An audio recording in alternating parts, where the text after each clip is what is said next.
Hello. In this tutorial, we're going to learn about creating a comic book effect. I've already drug a portrait of myself and a friend into Photoshop to start to work with. Remember, you need decent picture quality for this. This picture is really grainy. That won't matter because we're going to change it so much, but it is a very large picture. It's about 17 by 19 inches, as you can see on the ruler. So it's a pretty good size image. Okay. I'm, like always, not going to read from the instructions, but try to simplify what it is that we're doing based on this whole concept over here. So please follow along. Here we go. First layer needs to be titled Photo. After I do that, I'm going to duplicate that layer, Command J, and title it Halftone. Now that it's a halftone layer, I am going, actually the instructions tell you, let me step back, the instructions tell you to go to Image, Adjustments, Levels. I really don't think I need to mess with this too much. It would lighten the picture or darken the picture. You know what, I guess I could darken it just a little bit. It seems a little overexposed.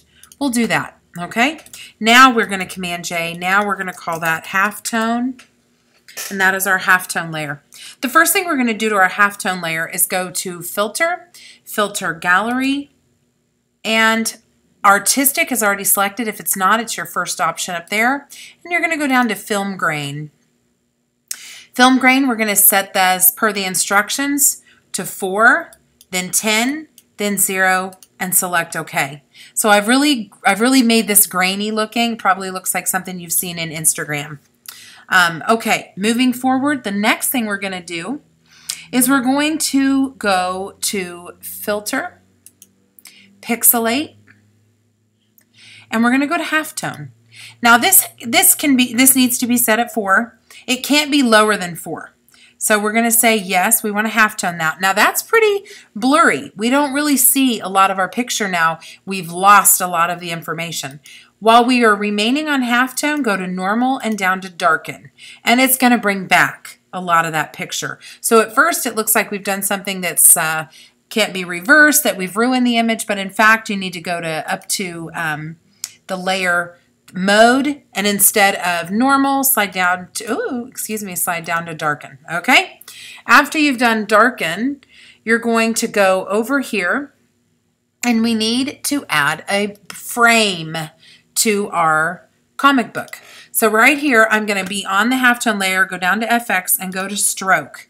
And if you'll notice the instructions right here in step 4, you're going to make a certain color in stroke. It happens to be F5ECE1, which is kind of like a cream color. And I need to make sure to put my stroke on the inside, otherwise it won't show up. I also need to make sure that I have 20 pixels. And there's my frame. So I say okay to that. Now you're going to slide over here and you're going to add a new layer by drawing a small rectangle at the top left-hand side of the image. Give it a stroke of 3 pixels and paint it orange. So there's some discrepancy there. You can change kind of however you'd like. We'll make the text box this color, and we'll make the stroke a darker, kind of a salmon-y orange color. We're going to go to Rounded Rectangle and hold that down and drag that across there. Okay? Obviously, the stroke is too big, and it told us to put it at 3 pixels, so here's where I change it to 3 pixels. Okay? Now, I'm going to go back down to the bottom and make a bottom rectangle. Now, this is telling you about using the marquee tool and lining it up. You really don't have to, because we're just going to use the rectangle tool and place it where we want those objects to go. In this case, we can leave these the same. They can be the same color with the same outline. In the example, it's actually different. Actually, let's make this one lighter. I think maybe in a real comic book, they would have it be lighter. So let's take that over to there. Okay? And let's make our, let's make that a little darker. Okay, So we've changed that a little bit, kind of mixed it up. Now it's going to tell us to type in those boxes. Well, this was a picture taken at my 20-year class reunion with a friend that I was very close with when we were kids, and I still care for her a bunch, but she doesn't live anywhere near here, and I never see her. So we were kind of having a fun, silly time reminiscing about things and talking about how everybody looked after 20 years out of high school. So let's put, whoops, I got to start typing with, and notice real quick, notice how I'm on this first rectangle. I'm going to hit the type tool, hover over here, it turns into a circle.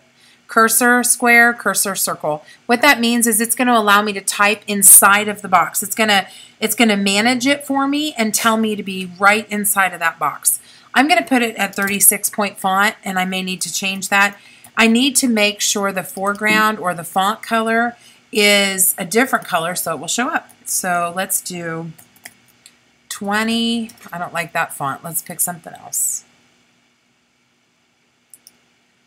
20 years. Okay, and I'm going to increase the font. I'm going to increase it again. And I want to move it around. Let's put it right in the middle. Okay, and now I'm going to type on this guy. So I select that one, back to type tool. Click there, automatically get a text box the size of the rectangle. Look at all these old people. And obviously too much, 72 is too much for here. So we're going to go, let's go 36 just to see that work, and we can always change it. Okay. And I think if we do this, we can utilize both sides there. We're going to center. Let me get this bigger. And let's make it 55. And we're going to move it. Okay, I want it not to hang outside of the box. Now, actually, I think I want to put the ellipse there. 1, 2, 3. Okay, and I want to take this, highlight it, and make it centered within the text box. So that means I still need to move this over and center it in this, okay? And actually, I think I need to change that color, make it a little different. Let's make it lighter. And there, we've got some variation, okay? So 20 years. Let's say, well, actually, let's go back to this and say, wow. 20 years.